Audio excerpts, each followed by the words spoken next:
This is Cunningham Outdoors.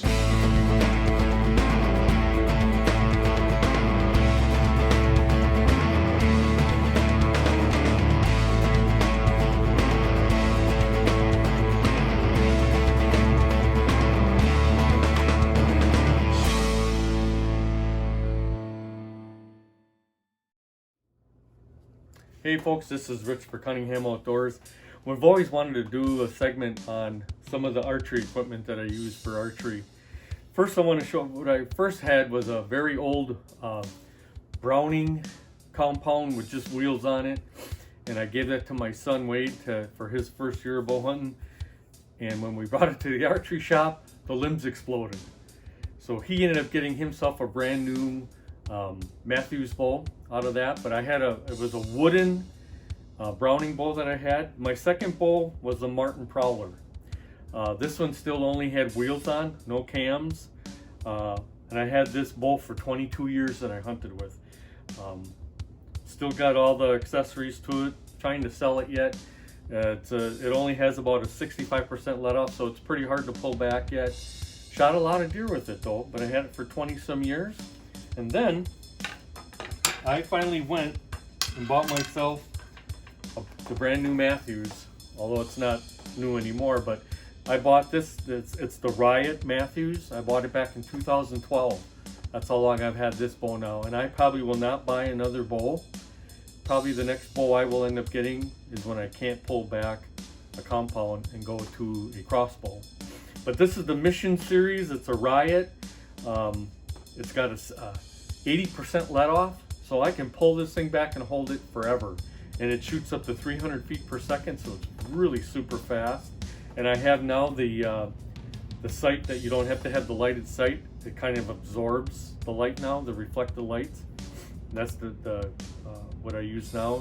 I've got the rest that kind of collapses real easy, so it's really smooth for shooting. I never have to worry about my arrow falling out. So it's kind of what we use now. I've had it since 2012. We killed a lot of animals with it. And now, at the top of this one, that's where the GoPro is going to go. We got the brace up there that we'll put the GoPro on, so we'll be able to film and be able to shoot if we want to at the same time. And we won't have to skip a beat with that, so that'll be pretty nice. One thing that's really neat about the way I hunt, I'm an old traditional hunter. I still use finger tabs. I don't even use the release yet. And I use a arm guard. And the reason I go with the release, I'm just still comfortable with that. I can pull back more weight using my hands than I can pulling back on the release. Someday I'm sure I'm going to switch over. But as long as I can still keep killing animals but using a fingers tab, I'm going to do it. I know there's technology for everything changing constantly, but I'm going to do what's comfortable for me. And I think that's what everybody should do. You don't have to listen to what everybody thinks is the most professional thing to do. You got to do what works best for you. And I shoot, because of the fingers, I have to have a kind of a heavier arrow yet. So I basically have been shooting 23-15s is what I shoot. I think I got about a 29 to 30 inch draw length. And I like using the 4-inch fletches.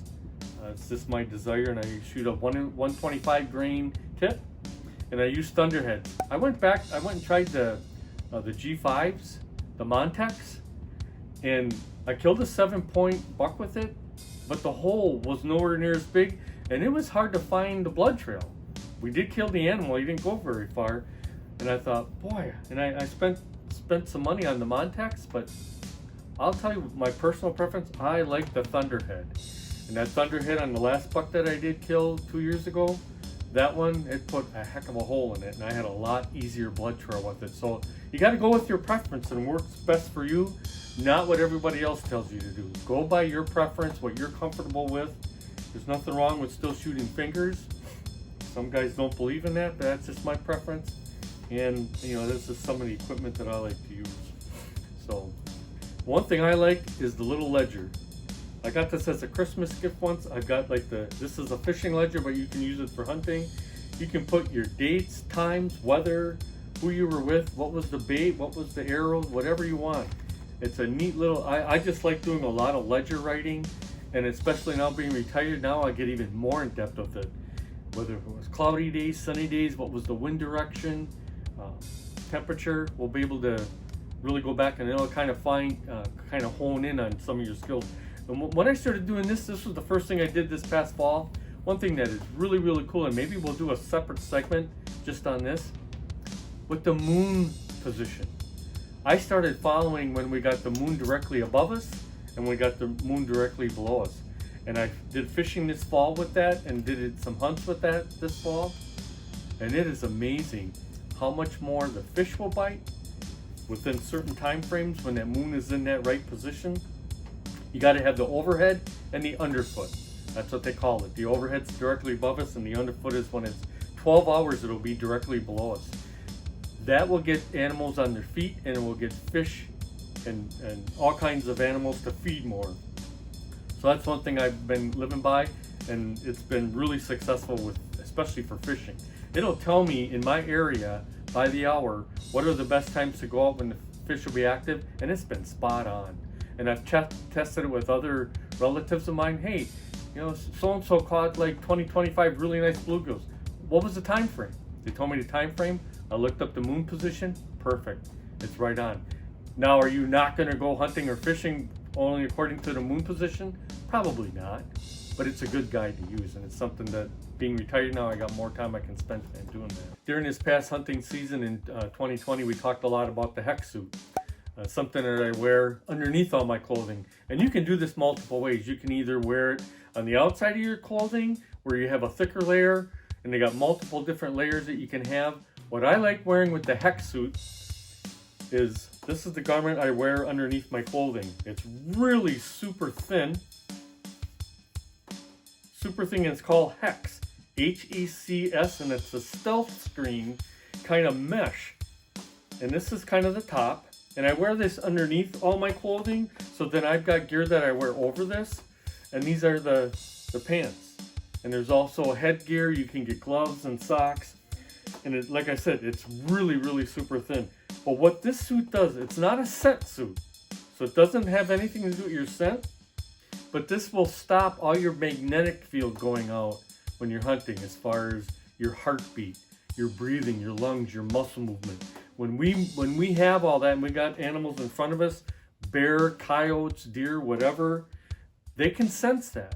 And when you wear this outfit, it blocks that from going out. So I get animals that come within feet of me, and you've seen that on some of our past shows, this past fall hunting, how close we got animals to us. And a lot of these animals I didn't shoot because I was busy filming, but now we're going to have the GoPro. So if we want to be able to get an animal on video with a live shoot for you, it's going to be a lot easier for us to do with our GoPro. But this hex suit, if you don't have one, you need to purchase one now, because it will change the way you hunt. You can get animals so close to you. Like I said, it's not a scent suit. You got to still play the wind and everything. But when you get those animals that close in front of you, they're curious, but they don't get scared. And I've had animals get within less than 5 yards of me wearing the hex suit. You got to buy one if you don't have one now. And look for a promo code. There's usually $30 to $40 off when you got a promo code. And they usually run that during the fall and the hunting season. So get yourself a hex suit. So just a few tips here for what kind of works for me. And big thing, you got to go what works for you. The best thing that works for you. There's not a solid answer for a lot of this stuff. It's your preference, and there's nothing wrong with going what you believe in. This is Rich for Cunningham Outdoors.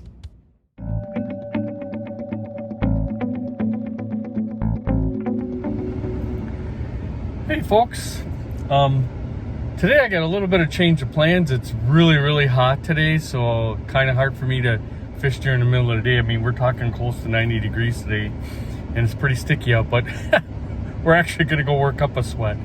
We're going to go and attempt to put up some of our ladder stands here for our bow hunting season coming up. So we're going to give you a little video taste of that, and it's about the 26th of July. I'm about 2 weeks early. I normally do this, but you know what? Retired. So I can do things even earlier or on my own timeline. So stay tuned as we start getting ready for the bow season here for Cunningham Outdoors. Okay folks, here we are. You can see that's going to be our tree right there that we're going to be going in. We got all our stuff here on the ground. You know, we got our stand and everything. So we're going to be putting all that up on. We got a second stand that we're going to be putting up. That one there. We're going to be going further back in the woods there. So we're going to have two stands that we're going to set up here. But we're going to get these things going here. Just sprayed up with some bug dope because it seems like the mosquitoes are actually out here for the first time. So we'll get on this and we'll get going. Okay guys, here we go. One down, one to go. That's gonna be, that's where we've always sat every year we've been here, and we see a lot of deer that comes out on all these trails here. Right in front of us and mainly to our right. That's where they all come out. So we're sitting there. The only problem is there's a lot of sap running off that tree right now from where we put like the bowl holder and our cup holder. So we might have to wrap something around it so we can get away with that. So that's one done. Okay folks, this here's gonna be our second spot. We kinda got some really nice trails in here, and there's a lot of fresh deer dropping, so they're coming through during the summer here quite a bit. This is the tree we're gonna work on. So we'll see about getting a stand up in that tree. Holy cow folks, she's warm, but look at that. You can see the ladder. Right there's the ladder. We're all set. So that's gonna be our new spot right there. Kind of back up here and you get a better view. You can see where that, right where that ladder is. So that's where we'll be sitting. And we just cleared out some nice spots, so we'll see what that does for our bow hunting here for 2021. There we go folks. Kind of a better view. You can see where we're sitting. It's nice and thick here. There's fresh trails. So that's our new spot. It's probably more of a morning spot, and if once we get Wade here, we'll figure out when he'll be coming, and we'll put him in that tree right next to me, and he'll be able to tape us out here. Smash the like button, turn on that bell, and subscribe to Cunningham Outdoors.